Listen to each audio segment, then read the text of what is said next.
Hi, I'm ED-SKaR, and this is Trooper Try Again Bragg, beloved heavy weapons operator famed for his terrible aim. In the video today, I'll be painting the model from the 2021 Gaunt Ghost set. I mentioned in my review of the set that I wanted to paint Bragg in sub-assemblies, but I decided instead to just paint him in one piece off of the base. This leaves open access to the inside of the cloak and the back of the legs. So to facilitate that, I cut the model back off of the base I had just stuck him down for some of the photos. And I put some blue tack on the contact surfaces so that I don't have paint in between the plastic pieces when I eventually come to reassemble. I quickly threw on some basing material as it would be easier to paint it while it's separate. Gluing down a little shard of slate, some sand and then some baking powder to ensure there's a variety of textures. So that the paint has a good surface to stick to, I started with a grey rattle can primer, very lightly from all angles, including from underneath, which is an angle my models don't usually get primer from. With the model now ready for painting, my workspace also needs preparation. My wet palette has seen heavy use recently, but to ensure that the ghost models have the best chance to look their best, I replaced the paper here so no little half-dried chunks of paint on this project.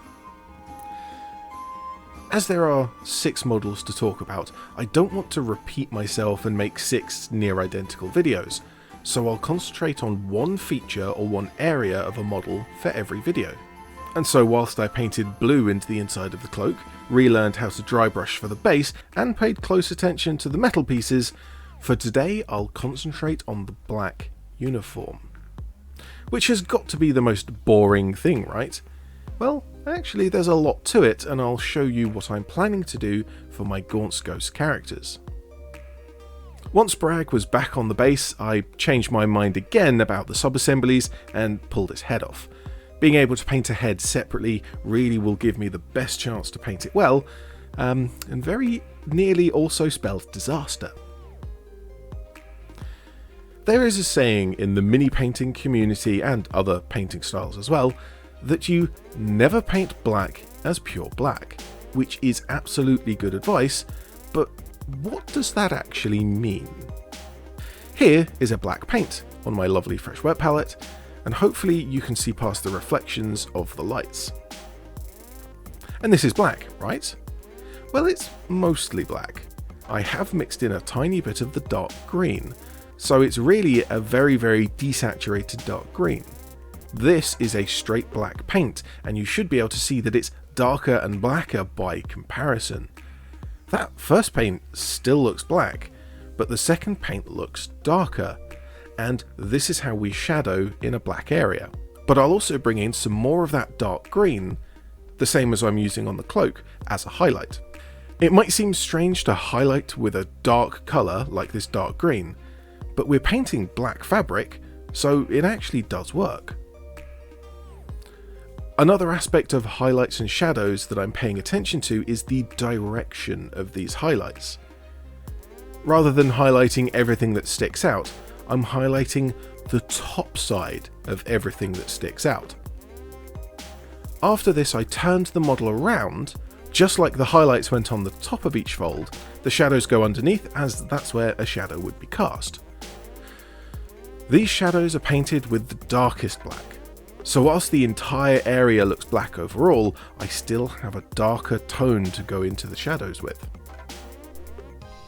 But I also want to subtly separate the black uniform from some of the other black parts of the model, such as the weapons receiver and the boots. So for these I highlighted up into grey, essentially just using black and white, but mostly black, and applying them in very much the same technique. The lightest grey, still a very dark mix, goes on the surfaces that point upwards, and the straight black goes on any surface that points downwards. I also striped in some black into the corners of the metalwork as panel lining. Usually you'd do this with a wash, but with a sharp brush and some care, this can be achieved with normal paints. Edge highlighting and panel lining are somewhat opposites of the same concept. They pick out the very corners of each feature to draw a border around it, like the outline of a comic book.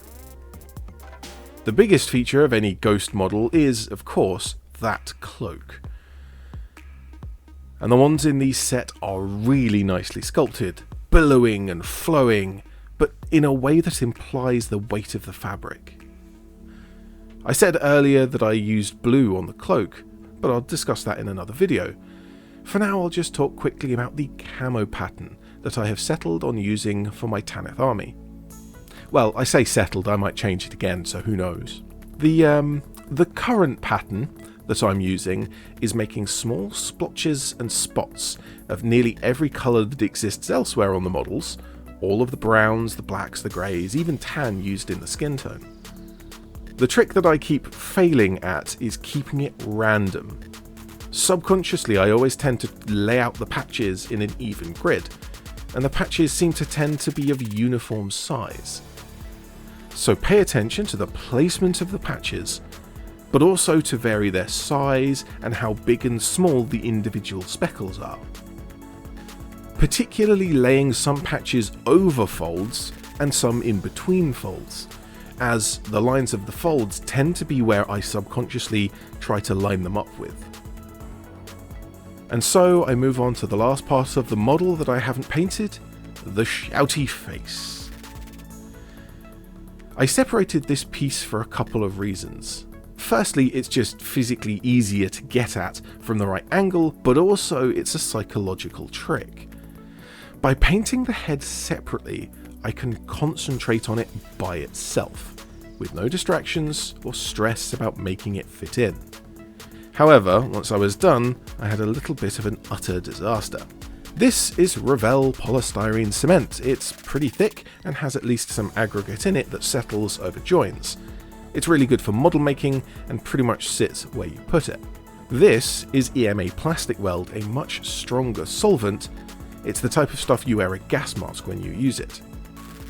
However, because it's so thin, it flows almost like a paint wash does. So if you totally botch putting in the solvent onto a model's neck and then get it all over his head, it'll strip the paint instantly and melt all of the surface texture away from the model. Texture like, for example, the model's face. Well, in this case I got extremely lucky, and Bragg's face is just fine. There's a little bit of melty straggles in his hair, but luck of the Tanith, that just looks like he has spiky hair. Well, I left it overnight, and I left the solvent to fully evaporate. Well, it evaporates in about 30 seconds, but I needed to evaporate after the stressful moment. In the morning, I fixed up the hair, I went around the model to clean up any little details, fix some highlights, and finish up the model. And the last thing I applied was a brown wash over the lowest part of the cloak to show that it's been dragged through the mud. Most of my Tanith models take me less than an hour to paint, some as few as 30 minutes.